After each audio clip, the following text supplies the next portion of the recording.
Coming to you from Studio HQ, this is a new episode of our Think Indie Extra. We've got a special guest with us today, but before I introduce this amazing talent, I'm Dodgy in the mix, mixing it up with Tracy from Think Indie Pod. Welcome, Tracy. Hey. And then we have Michael T Gonzalez. Welcome. Hey, what's up, everybody? Appreciate Great. the tea. Yes, exactly. Yeah, It's like the tea. big old timeout. I gotta put the T there because there's like a million Michael Gonzalez's in the world. Yes, and but this time you got a Z or a Z, so it's a bit different to how I see the name Gonzalez. So that's some originality right there. Well, I was always told that because my dad is Cuban and his family kind of like directly from Spain. So I was always told that Gonzalez's with the Z come more directly from Europe, and the ones that have an S come from like South and Central America. I don't know if that's true, but that's what I was told. Well, Hey, if your daddy told you, that's true. Exactly. So Michael, tell us a bit about yourself. Where did you grow up? Everywhere. My dad was in the Army, so I'm an Army brat. I was born in Georgia. We lived all over the country, moved everywhere, like basically every 2 years, we moved everywhere. But I consider like Georgia's my home because my grandparents, my mother's parents were there, and we would go back like every spring or summer, well, most every spring or summer. And so that's kind of what I consider my home. But I'm like they say, a man with no country or whatever, man with no home. So yeah, so I've been everywhere, and I lived in China for about 7 years.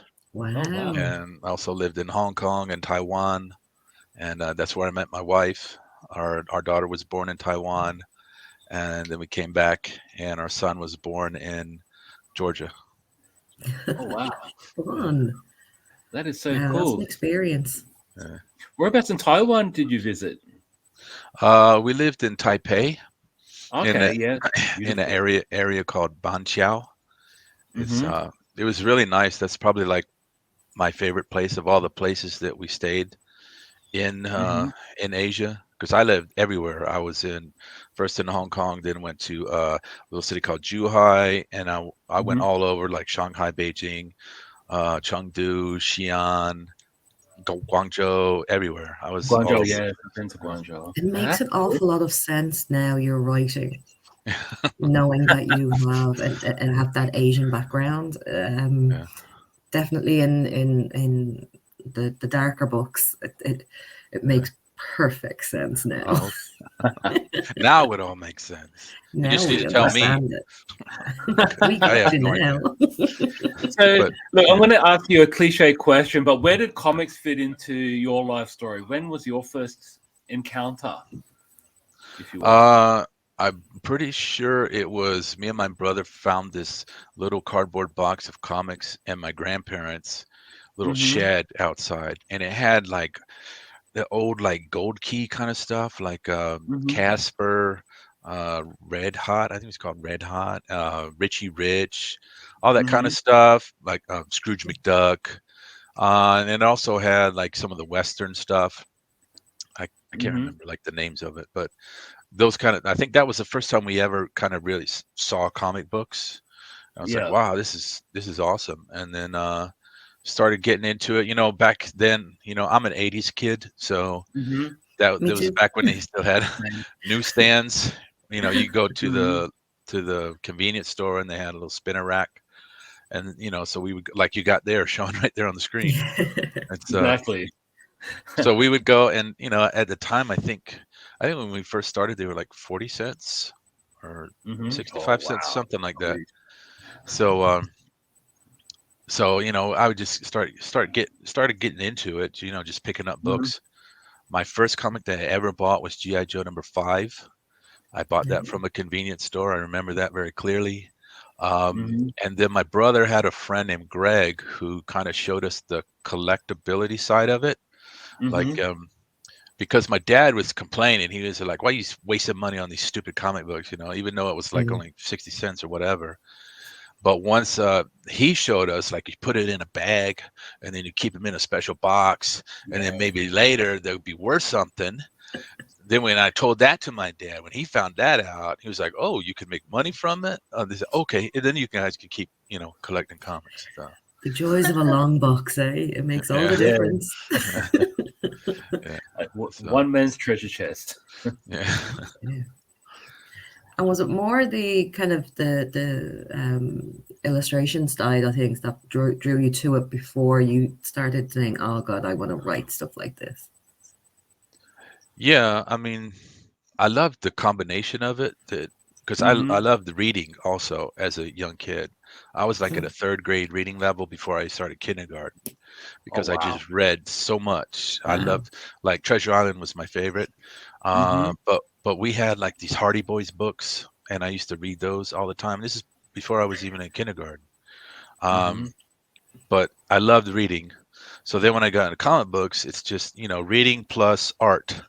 So, and I love art too, and a lot of it's like cartoonish, but it's also like very bright colors, the superheroes, all that kind of stuff. And you go back to, it goes all the way back to like Knights of the Round Table. There's this whole idea of knights, and then to like Lone Ranger, Zorro, all that kind of stuff, and then it leads into Captain America, and then as Mhm. it kind of just goes like a bunch of dominoes, just leading It into it. grows.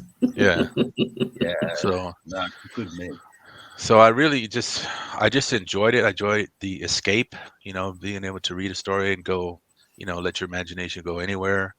And then I just got the crazy idea that maybe I could write them, because I'm reading all these stories, and frankly, some of them were kind of silly or whatever. I was like, man, I could write this, you know. Yeah.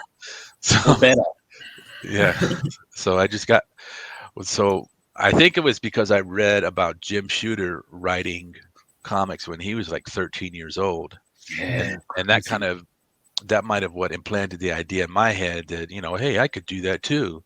And Yeah. Mhm. so I started just writing stuff on notebook paper, and then later my mom got a typewriter, so I was just writing on a typewriter, and I even submitted some stuff to Marvel when I was 11 years old, and Wow. and I got a fancy rejection letter from Stan Lee. It was awesome. Ooh.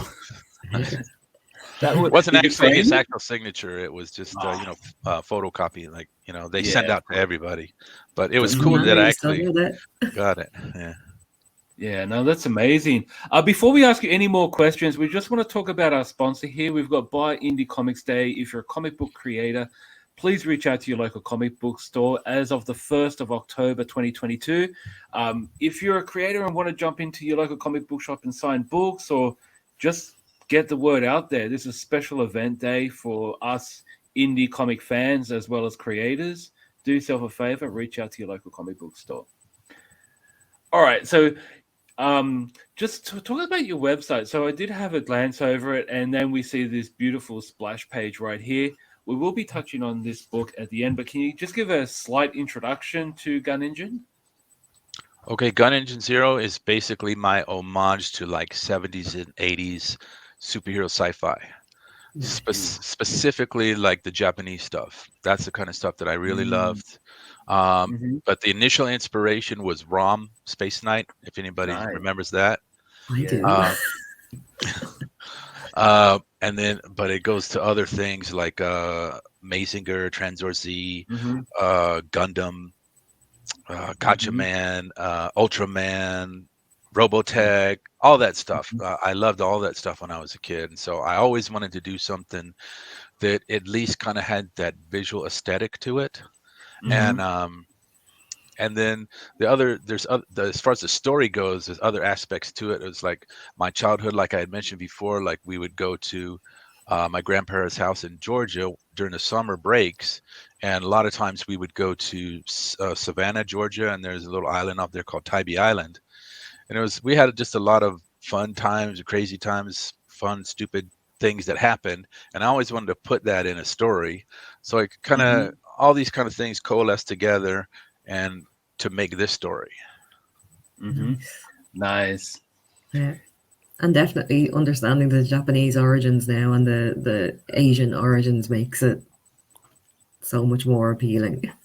Yeah, I've Oh, always had an interest in like Asian um, culture, Mm. everything.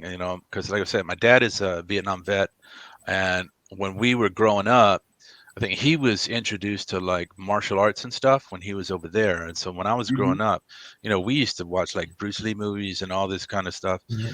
every like Sunday morning when I was a kid. And it interested me not just the martial arts, but just like the architecture that you would see in the movie, uh, Mhm. mhm, the clothing they would wear, just everything about it. It seemed like really interesting to me. And since I had been pretty much everywhere in America, I was like, I've seen everything in America has to offer. So let me go mhm. over to Asia. I want to check that out. So I'd always had an interest in like specifically Japanese stuff because that's like, the Mhm. most stuff that we got. We didn't really get much Chinese stuff other Yeah. than like the Hong Kong movies. But Mhm. so I was really into the anime, and then later the manga and stuff come to America. This is Mhm. like early 90s when I got out of the like Marvel and DC and kind of pivoted over to like manga and stuff like that. And I had When lived you in made the change. yeah, Yes.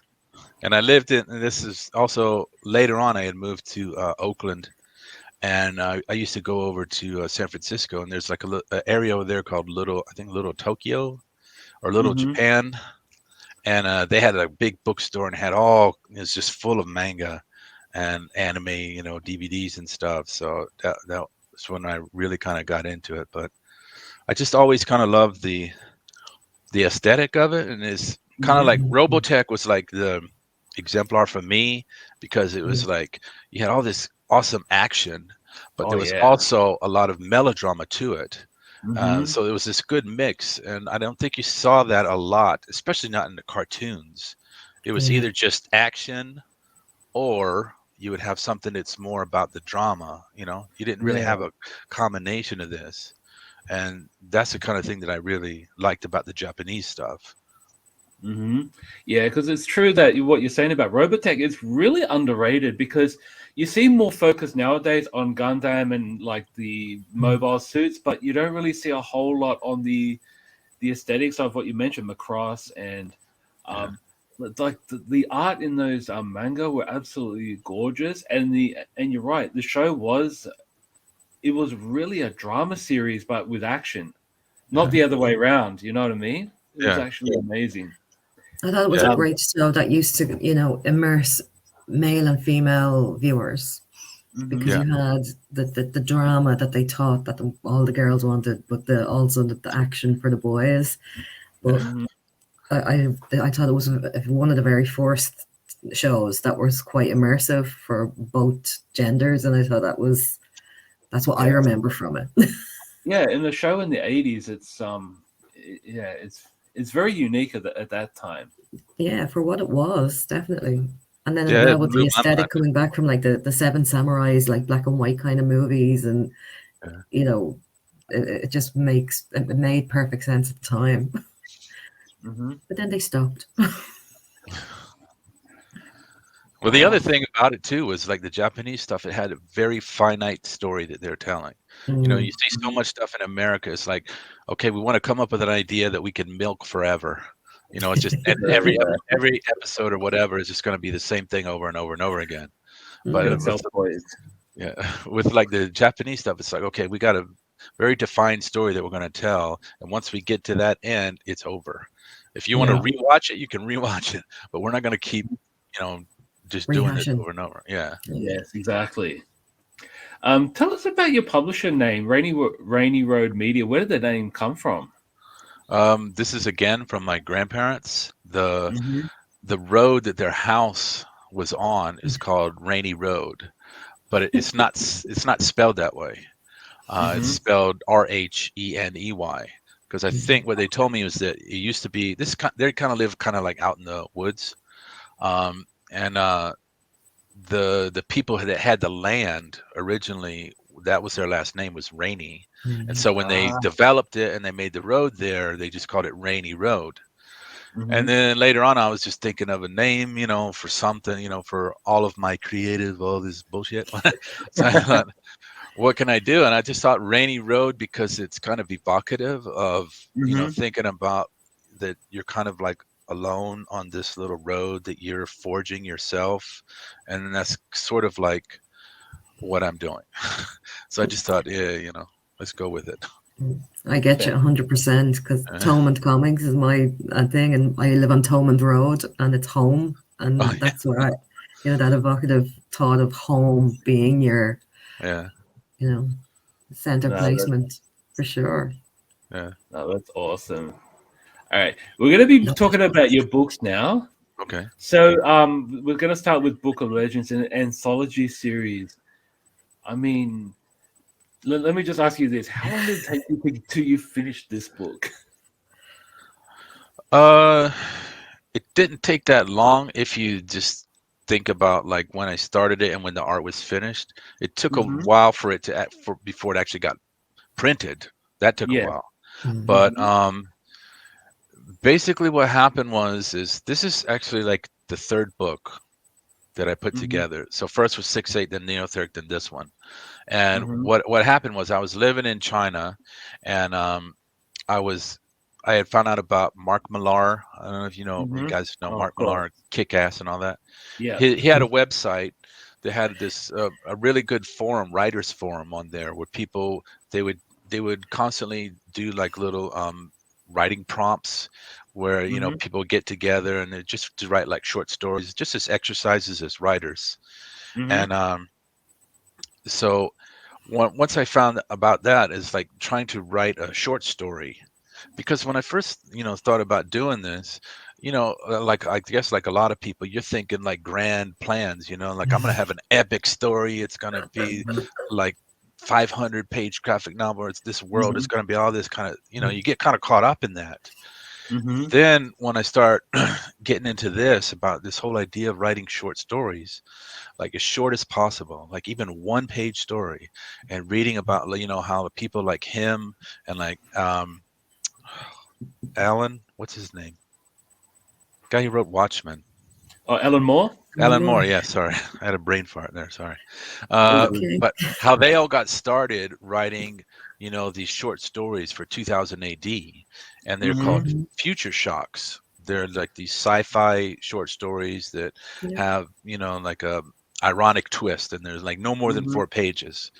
And so I found out about it. It's like, okay, let me see if I could do this. I like challenges, so let me see if I can do this. And so right away I start coming up with like ideas for stuff. And since it's a short story, it doesn't take you that long. I mean, you don't have to build a massive world behind the story if it's just a short story. So I came up with a bunch of ideas, and they came pretty quickly. Maybe all of them within like 6 months time. And then I just went out and, found different artists to do the different stories, had them do them, and then I put them together as a digital book that I put on Comixology. And then later I met this guy, Ace Wheelie. That's what he goes by on Twitter.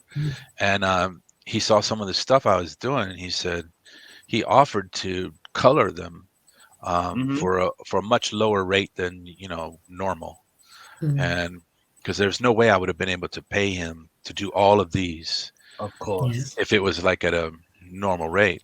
So I have to give him a shout out for doing that for me. That's amazing. Hey, community is what it's about, man. It's especially when you're starting.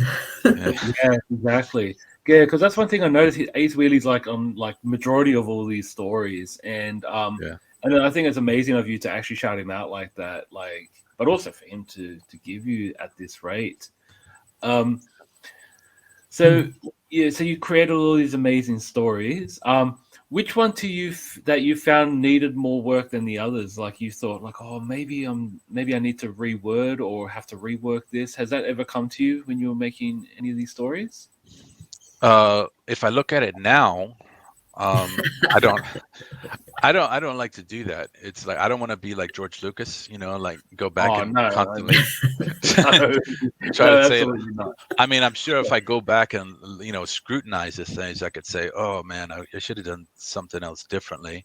But I kind of like, Mhm. once it's done, it's done. You got to Yeah, take it for what it's worth. It's the good and exactly. bad, and just Hmm. learn from it. And if it's not quite right, you can just fix it or do it differently in a future project. I'm fairly happy with what came out of it. I think they really serve as kind of like a starting point for Yeah, maybe for what could sure. be a bigger story. All of these things could be, expand upon different things. And Hmm. some of them, like the one you're showing now, that Sam and Sarah's And fairy tale, Sarah's. that's Hmm. actually something that I pulled out of a feature length, an idea for a feature length story, actually a trilogy of movies. And Oh, it's a basically about like if Dracula was actually um started in Asia, and then he was sort Hmm. of like the father of all monsters, not just like Oh, vampires. And mhm. so it was this huge expansive story, but I thought, I could take like a little piece of that out of there and make kind of an interesting little Snippet. tidbit of a story. Yeah. hmm. So it come from all these stories come from a lot of different things, like the one story, one of the earlier that you were showing, the Mm, high stakes game. That mm. came, the inspiration for that was the lotto. After we had come back from China, Oh sometimes the wow. lotto gets up to like crazy numbers, like almost $1 billion or something. And then so I went with my wife and my daughter at this time. Oh, okay, we'll go to the store. We'll get this lotto ticket. And I was like, you better be careful. This ticket is almost worth $700 million. Don't lose it. So that kind of thing is like, what later, then, it's completely worthless. So, Yeah. so it's like From this doing an perception. Yeah.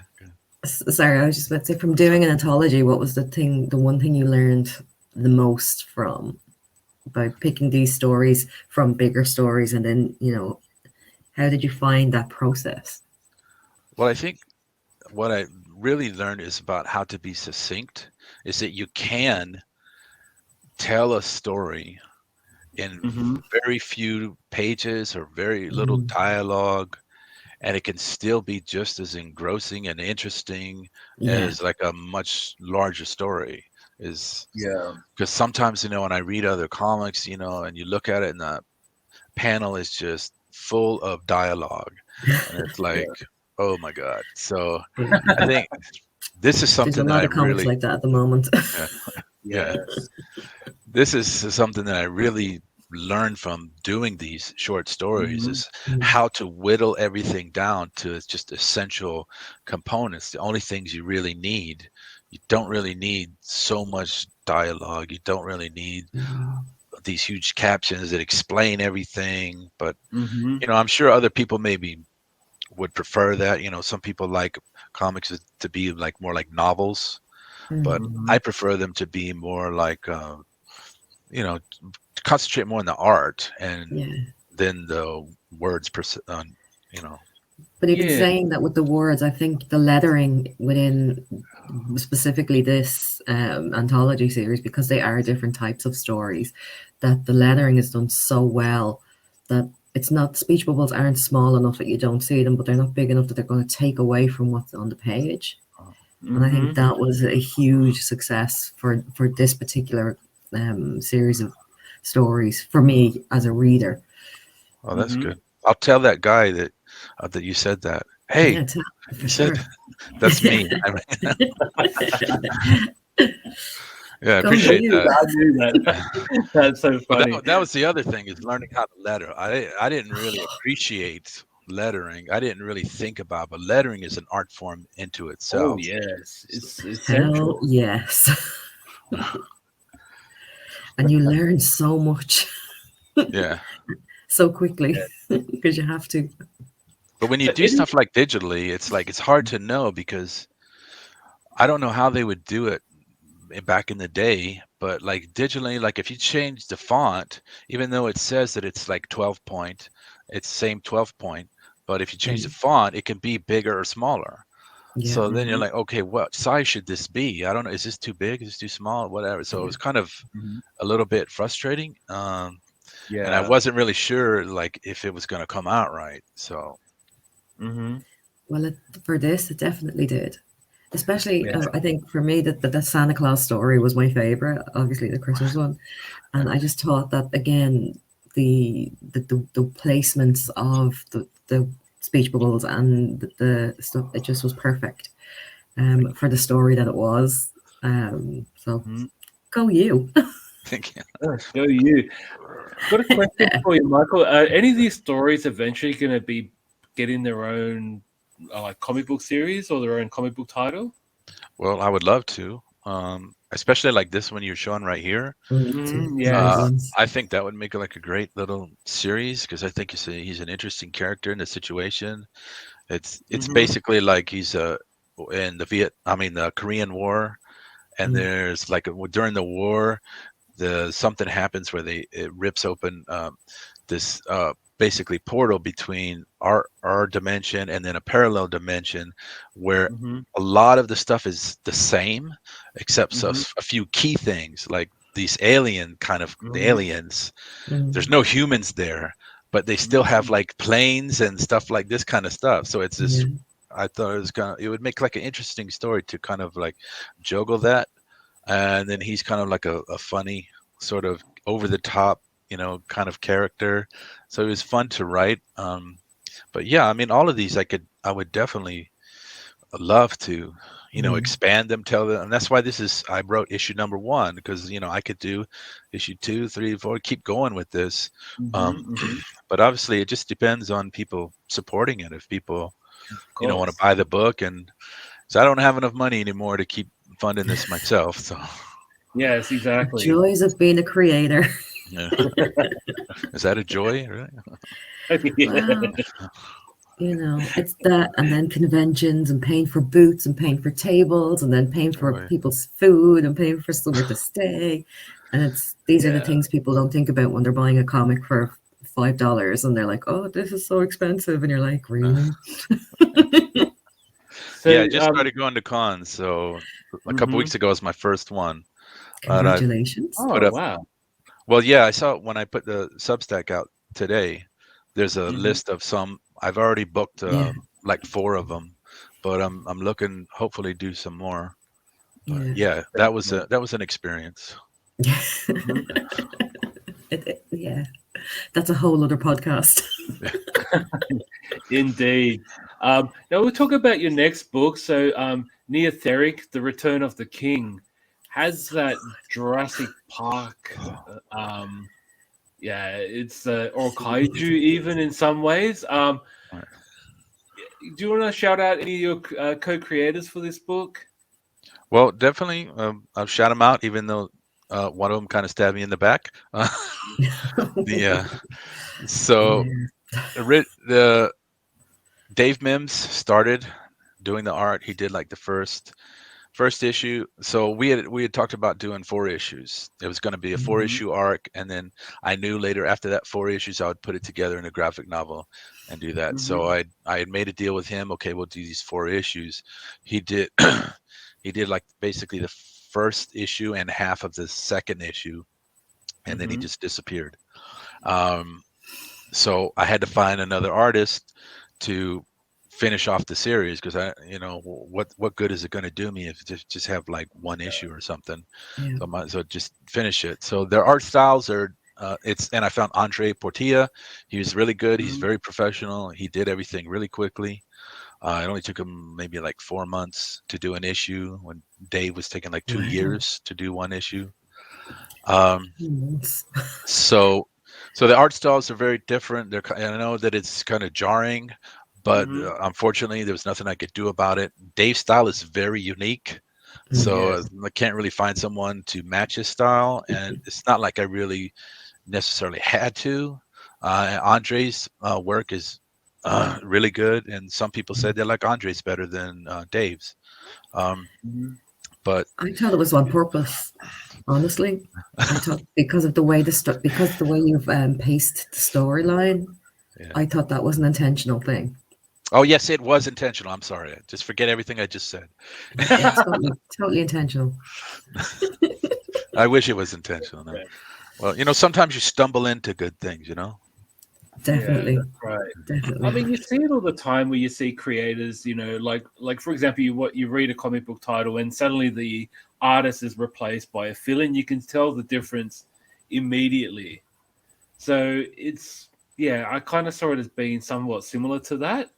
Um, but yeah, but I mean, I do it. I did actually really dig Dave's art, especially the way he drew. Was that something that you saw and was like, oh wow, I want to stick with that, or Yeah, I like, saw he did some art. If anybody's familiar with Alterna Comics, he did mm-hmm, art for this I think it was called Rickshaw.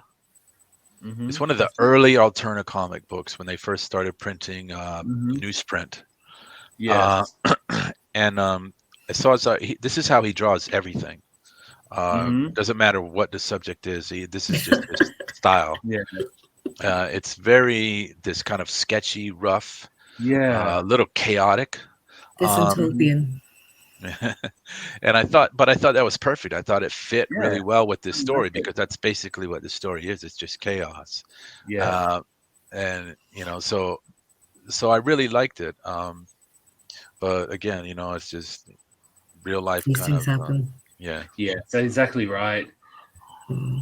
Yeah. And like, what was your like ideas behind this? Like, how did this come about as a story? Uh, well, it's kind of a Like, long story, but I try to give like a shortened version of it. It's basically just the idea is just what if human beings now had to live in an environment that's more truly like the animal kingdom? So, like, every other animal in the world, if they step out of their nest or their cave or whatever, some other animal, they could come down and grab them and it's over for Mm-hmm. them. This is mhm. the Yeah. reality of the animal kingdom. But us, Mm-hmm. when you go to CVS, you don't have to worry about a lion coming out and, grabbing us. So, so, Exactly. so we're kind of detached. We've kind of become detached from the rest of the natural world. And so that's Mm-hmm. like one of the taglines that I like to use for this is welcome back to the animal kingdom, because now you're going to have to live like the rest of us do.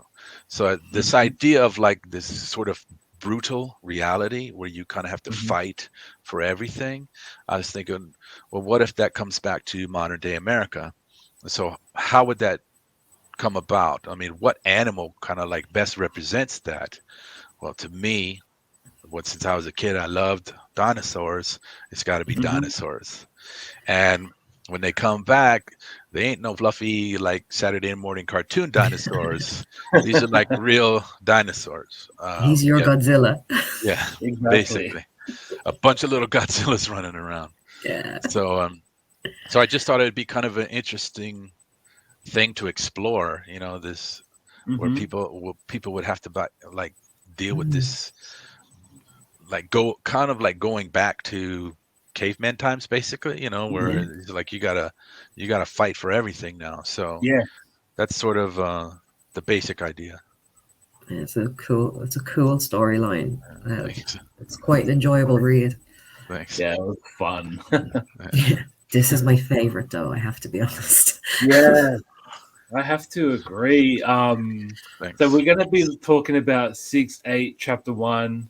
You want to shout out your co-artist or co-creator? Yeah. Well, here's another one that didn't end up great, but I don't know. I have like a bad run with artists. So Mm-hmm. but Alan Burns, he did the art. I met him on just found I think he had it was on Pencil Jack was a website where I found his art. Okay. We talked for a little while. He told me that his style is like very much like Ben Templesmith.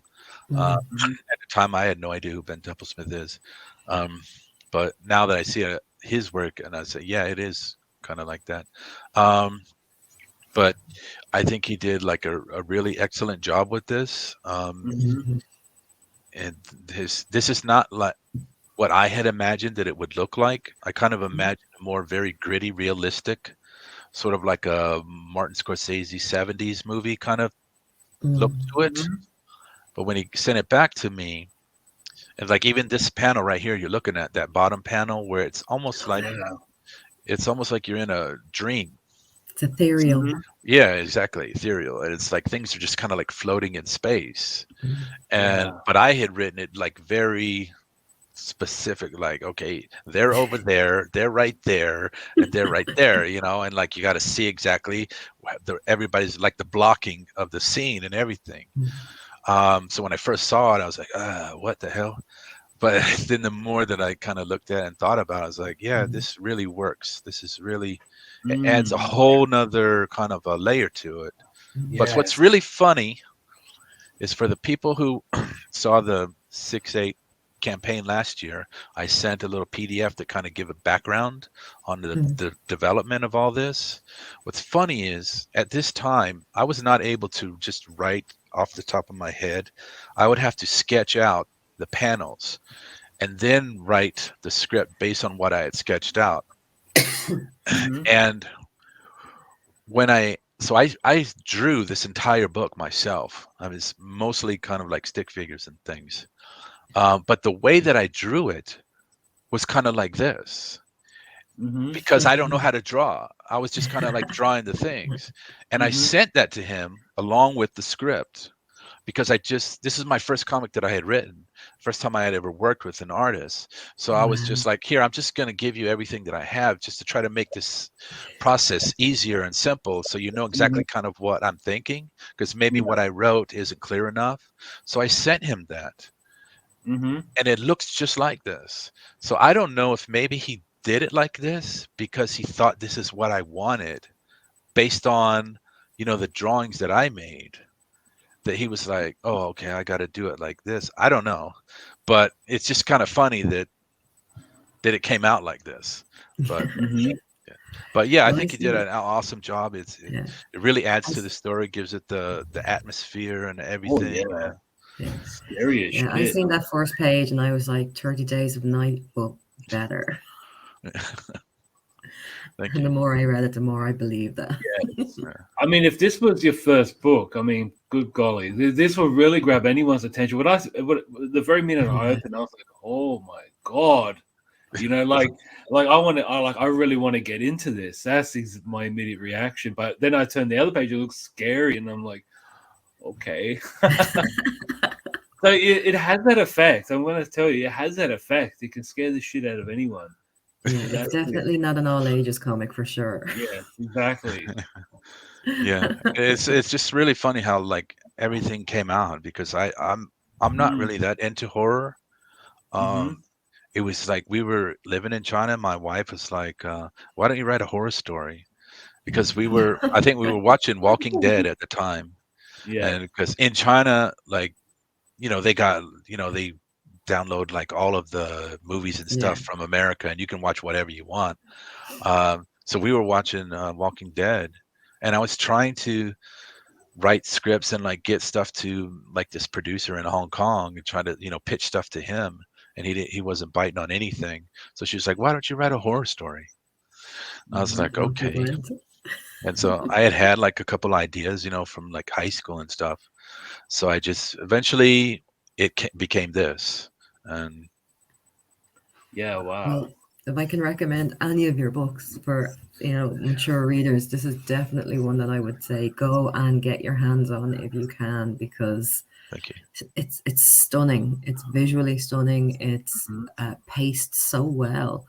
And like you're saying, you didn't have to put a lot of words in. And as a writer, it's very difficult not to do that. And obviously you found from your very first comic how to do it. And that's very commendable as somebody who's looking at the genre going, yep, this is what I want to see. Yeah, thank you. Yeah, I think because I just, in general, I'm a minimalist. And it's like, I don't, and even like in my personal life, I'm not much of a talker. And a lot of people, I usually notice that the people that talk the most have the least to say. So it's kind of, so I kind of just put that into my work as well. It's like, I don't think you really need that much all these words, people talking these long. There's a book. If anyone has read it, I think it's by Lou Hunter. It's a screenwriting book. I think it's Screenwriting 434. It's very famous. They teach it at USC film school. And he just gave an example. He said a student sent him a script, and in the script there was these two characters at a bar, and one character asked him, the other character's like down on his luck and everything, and the other character, so what's wrong? And then the original script, the writer had the other character go through this long diatribe about his childhood and all this kind of stuff, and he says, how about you try this? The character says, so what's wrong with you? And then the other character just raises up the bottle of alcohol and says, this. So it's like, you can say a lot with a little. Exactly. That is so true. And I always remembered that, and I always think about that. And that's the kind of thing I always try to put into my work too.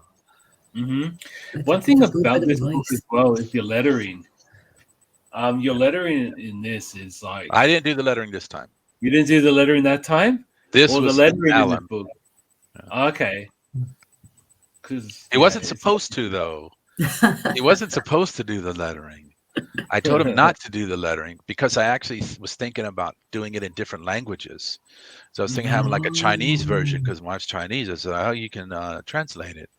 So I told him not to do it. But then when he sent it back to me, it had the lettering in it. I don't know why he did that, but so...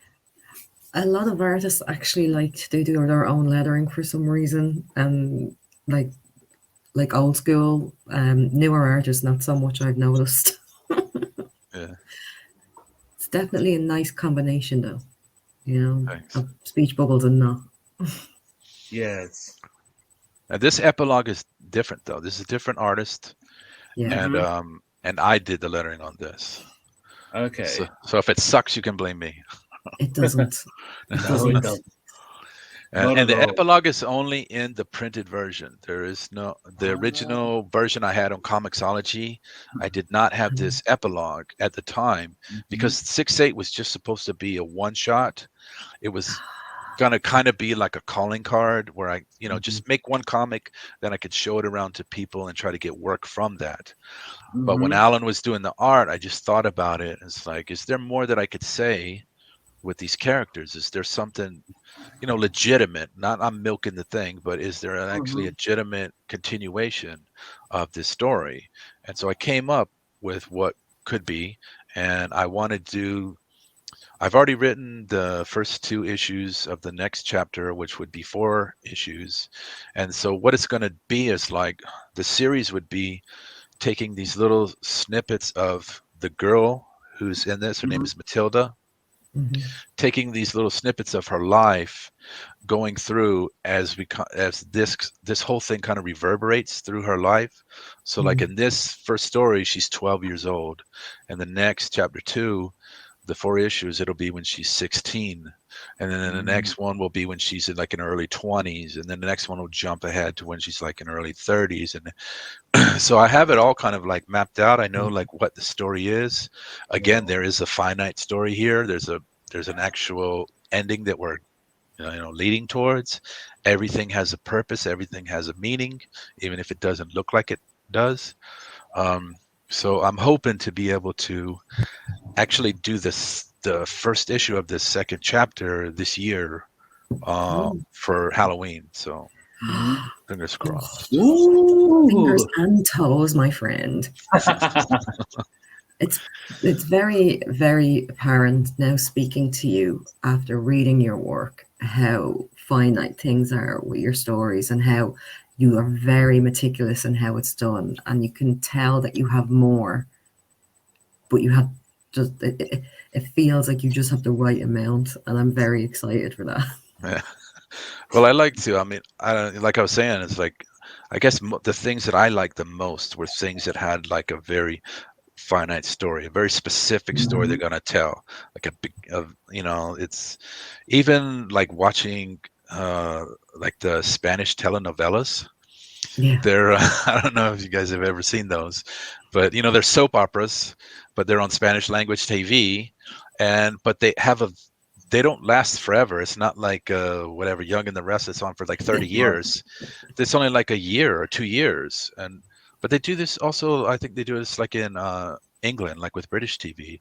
You know, most of the TV shows, they have a very uh, confined sort of story. It only lasts for like 1 or 2 seasons, and you're in, you tell Mhm. your story, and then you're out, and then Yeah. you move on to the next thing. And it's like I got thousands of different ideas in my head, things that I want to do. I don't want to just be doing 6-8 for the rest of my life. You know, it's like Yeah. Mm. even Of though I course. love this story and I love this world, I don't want to Hmm. just be doing this. There's like all kinds of other things that I want to do. Yeah, that's right. It's like The Walking Dead. Like that kind of went a bit. Like I'm glad it's over, but it Yeah. kind of got stretched out a bit. The comic book version, that is. Yeah. The TV series may follow suit in the future. One would hope. Oh, I I read the think they've already first two lost the plot with episodes. that. I only read the first 2 issues, and I was like, "This isn't for me."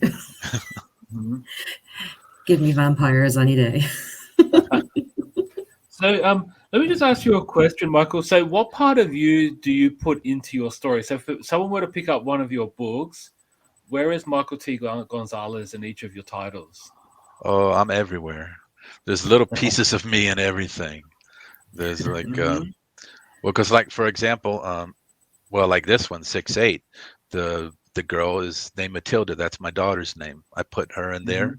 Hmm. Mm. And there's also I mean, the thrust of the story is like a father's desire or to protect his family or to protect his Hmm. daughter and all this, that dynamic. There's something now that I have my own daughter. There's something that's very Hmm. real to me, and I can put that in this story, and it's a real thing. It's not something I just think out of the blue. This is like emotions and feelings, thoughts and ideas and stuff that is real because this stuff, Hmm. some stuff has really happened to me or some stuff, not like Hmm. supernatural stuff, but you got to ground it in like real sort of emotions and real things that happen to make it a real resonate with people. Mhm. Yeah. So there's stuff here, and then also Neotheric. Neotheric is like, it's kind of like this crazy, just no holds barred, all kinds of craziness, wackiness. But Hmm. at the heart of the story is, if for people who've read it, I don't want to spoil it, Mhm. but for people who've Hmm. read it, like when you get to the end of this graphic novel, see the first 4 issues, like what is the thing that he wanted so bad that the T-Rex that he was like Mhm. willing to kill everybody for? What was that thing that he wanted? And Hmm. as you see, I don't need to tell you guys, Mhm. but so again, I don't want to spoil it, but when you see that goes again to the same idea.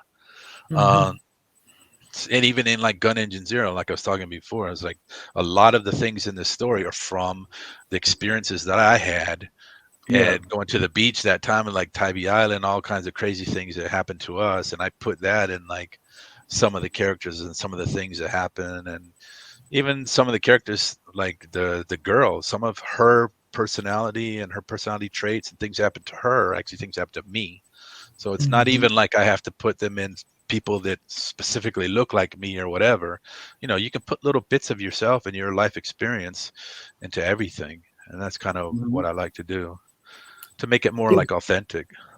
do you find that makes the writing process easier for you by picking from your own personal rather than trying to pick from the air?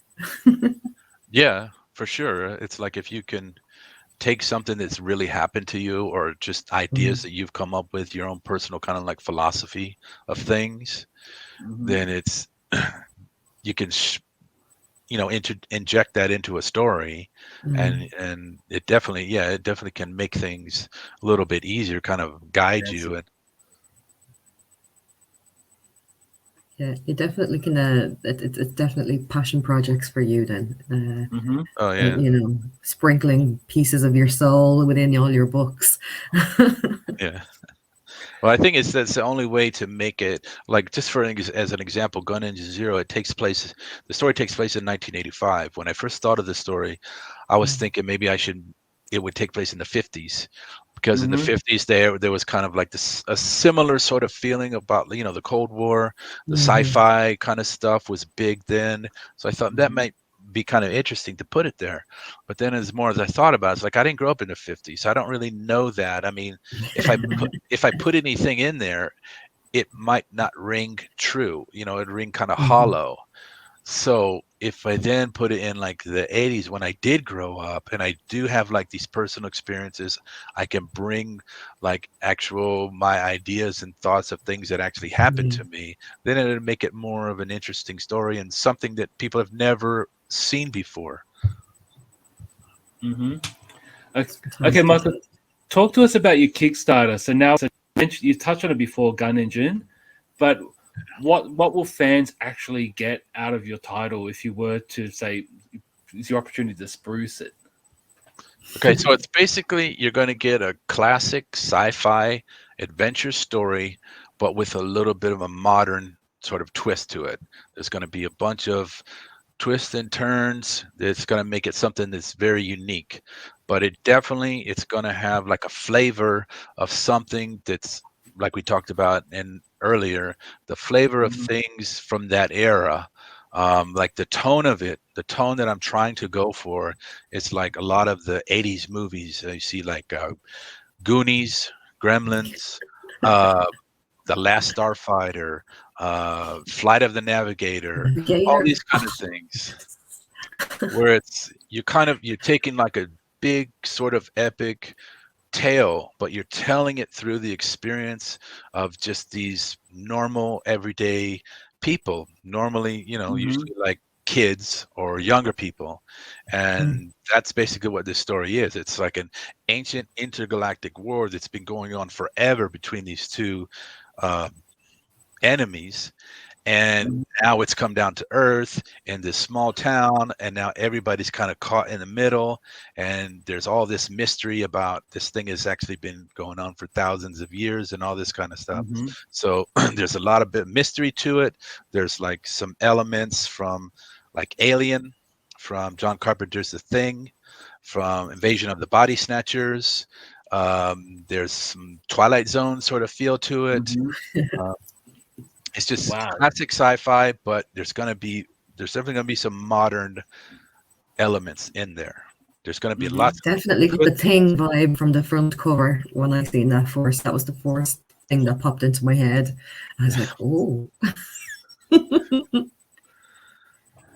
And you've got yourself a date for the Kickstarter now for the end of the month, yeah? Yeah, I've been pushing it back mainly because like what you're seeing right now, that's an ad that I paid for to go into Alterna Comics winter campaign books. So those books were supposed to, if I remember correctly, what he said is the books were supposed to get to people in like February sometime. But I guess because of all the crap that's going on and the paper shortage and all that, it looks like the books won't get to people until like later this month. So, and he had like about 500 backers on his campaign. So this is potentially hundreds of people that, could see this. So I didn't want to waste that. And so I've just been delaying it, pushing it back to hopefully so those books will come out to people. And but I've decided I'm not going to wait anymore. If they don't get to people, then just so be it. But hopefully they will. But so the date will be April 26th was when we'll launch this. Ooh-wee. Happy days. So proud. You want to shout out any co-creators for this book? Oh yeah, the art is going to be by Ian Warriento and Anton Bandy. That's what you see there. They did the art there. They're the same team that does the Mighty Mascots. That's published by Alterna Comics, and it's by Keith Gleason. So I think their art, their combination is like perfect for this story and for what I wanted to do with it. That piece right there is done by Joaquin Guerra. He's done some art for me. He's doing another short story for me, and he might be the artist that will continue with Neotheric with me. So he's really good. He's very professional.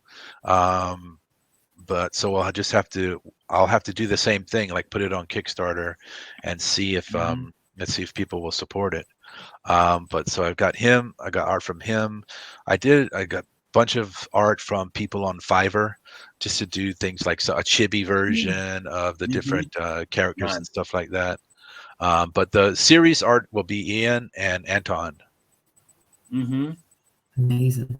Nice. And they did some amazing work on it right now. So I've got the campaign, like a preview version of the campaign, where you could see the entire thing. They've done the first 6 pages. That's basically all I could afford to do.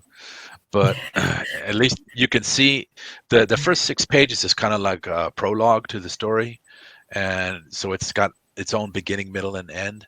And so kind of get a feel for the story flow, and you'll also see like their art. I think they did an amazing job on it, and I think the series is going to be crazy. It's either going to be 6 or 7 issues. If it's just going to be 6, I might make the 6th issue a giant size, because I'm writing the 6th issue right now, and the ending is real epic. So it's either going to cross over into a 7th issue, or I might make it a double size kind of issue. But that's super cool. So I've already basically gotten the whole thing written down. It's definitely, if people support it, it's definitely going to happen. And I just talked to Ian like literally like 30 minutes ago. He's ready to go. So that's hopefully this will be successful. Well, we go into your website. You've got the wonderful sign-up sheet for your newsletter, which fills people in and all the stuff. And I mentioned it because I got the newsletter this morning because I signed up for it, and it's a really fun read. So even with your Kickstarter, you also have a little bit of extra with your newsletter, because it's definitely an interesting attachment to who you are and what you do. I try to make it try to do a little bit extra, not just like, hey, buy this, I'm doing this, buy this, just add like a little extra things, funny, try to be funny or interesting, all kinds of little things. But I have the newsletter on Substack, where I talk about like the projects that I've done, and then projects I'm currently working on, and then I do previews and little teasers for upcoming projects. So if anyone's interested, you can go to my website, rainyroadmedia.com, and there's a link there. You can go to the Substack, and then you subscribe. And I'm not under any delusions that anyone would pay for my Substack. It's just something I just put out, just for fun. But what I do is, if you subscribe, I make it so that you get all this information first before anybody else. So like my Substack, it'll be what do they call it? They call it being publishing, your article, whatever. So once I make it, it'll go out to people in email, but then it'll be unpublished on the website. So only the people that got it, that subscribe to it in the email, will have it and be able to view it and see all that information. And then later, when I do the next newsletter, that the first one, the previous one, will be public on the website, and then the new one will only be available to the people that subscribe. So just as a way to kind of like say, you're getting a little bit of an exclusive sort of info. Yeah, and it's stuff. special. Like it's you feel like you're getting something before everybody else. You're like, oh, I know all the stuff that's going to happen now. And there is some things for the Kickstarter, for the campaign. I'm trying to like, I have some metal cards that I made up last year, trading cards. I only have 4 of them. It's for sort of an earlier design of the character. His name is Gunny. That's what the girl calls him. It's like a nickname she makes up for him. It's not his actual name, but she calls him Gunny. So I made those up last year just as like a test. And so for the first 4 people that are physical backers on this campaign will get one of those cards. And I'll never make any more of those cards. They're just super, super rare kind of thing. So You heard it here first, peoples. And also, for anyone that's back to previous campaign, like 6-8 or Neotheric, or I'm not Neotheric, 6-8 or Book of Legend, or the Indiegogo campaign I did last year, for anybody that backs this campaign, I'll give you an extra book for free. So like you get an extra copy of the book. Wow. Just as a way kind of to say thank you. And since I can't draw, I can't be like, okay, I'll make it like a sketch or something for you. I can't. I'm trying to think of things I can do for people. That's what prints are for. Prints are merch, man. That's all they want. So, Michael, I've got a couple questions before we wrap up today. Sure. Look, you mentioned before you had fallouts with your artist. Yeah. To anyone who's looking to create comics that might actually be going through this at this moment, what was your plan of resilience? How did you bounce back from that? Well, on the first one, so for 6-8, what happened was I eventually realized that I was a little bit too overbearing. Like the script that I wrote was too detailed. It's like, because before, like I had been in film and video and stuff, and I would do, like storyboarding and all that kind of stuff. And because most of the things that I did was as a videographer or as director of photography kind of stuff, and I also did screenwriting, so I knew like exactly what I wanted, and I wrote that in the script. And there was he kind of pushed back on that, and we had a little bit of some arguments about that. And I was just like, well, man, I'm the one who's paying you. I'm the editor. I'm the publisher. You just got to do what I say, and all that. And I know exactly what I want to see, kind of thing. But later on, I realized that I shouldn't be doing that. So now what I do is like when I describe a panel, I'll just describe what should happen in the panel. I don't describe like exactly like it should be this angle or that angle or all that kind of stuff, and I'm not that hyper specific about it.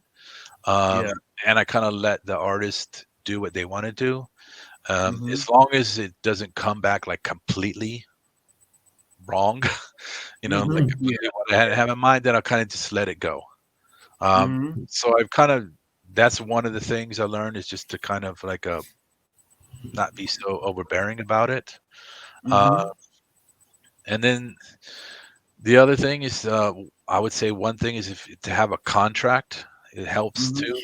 So like you specifically, you spell out exactly what it is that they need to do, what you need to do, when it has to be done, all that kind of stuff. All the details, just spell it out, and it doesn't even have to be like so. Like an actual legal, perfectly legal form, whatever. You just kind of like list it and say whatever. And so I say that would help out, is just to have a contract. The other thing is, sometimes you just got to pray. You just got to hope. There's not really much you can do. Yeah. Because I've had this, it's all of these like short stories I've done, all the extra like pin-ups and things that I've done with different artists. I probably worked with like 50 different artists in just these last few years on different things. And sometimes people just don't do nothing. Like you'll pay them and then you'll just wait and wait and wait, and they don't do nothing, not even a sketch or anything. Yeah. Like, my dog got sick.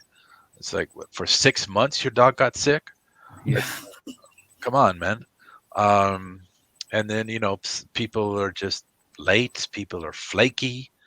And then sometimes you'll get back the art, and it doesn't really look like the art that you saw from that person previously. It just doesn't look like the same quality, and it's like, what the hell is this? But and stuff like that, you kind of just got to roll with it. Because art is subjective anyway. Maybe I don't like it, but if I showed it to somebody else, and somebody else would go, oh, that's cool as shit, I want that. So you never know.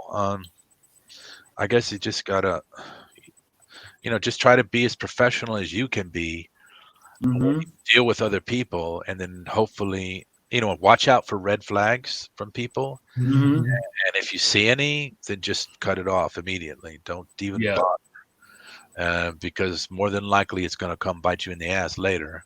Mm-hmm. That's some epic advice. I wish somebody had told me that when I started out. Yes, indeed. What are you watching currently on Netflix or any other streaming platforms? Nothing. I don't watch anything. What are you reading? Right now I was reading Fahrenheit 451. Oh, wow. I was reading that, but it's like I'm not impressed with it. It's like this is supposed to be like a classic book, but I'm just I don't get it. I don't understand. It's like we could be here a long time talking about, but anyway. So I mean, I like to read novels sometimes, like before I go to bed and things like that. But I still read some comic books. I support other people's Kickstarters and things. So I read the indie comics, things like that. There's a really good one. It's called We Are Scarlet Twilight. There's a guy who does it. It's kind of got this retro sort of Flash Gordon, the old sort of serials kind of feel to it. It's a pretty good book, and he's putting them out like every couple of months. He's doing a good job. So I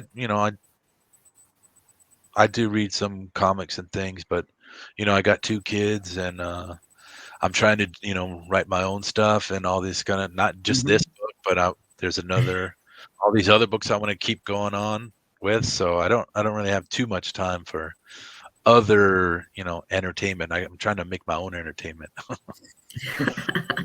Awesome.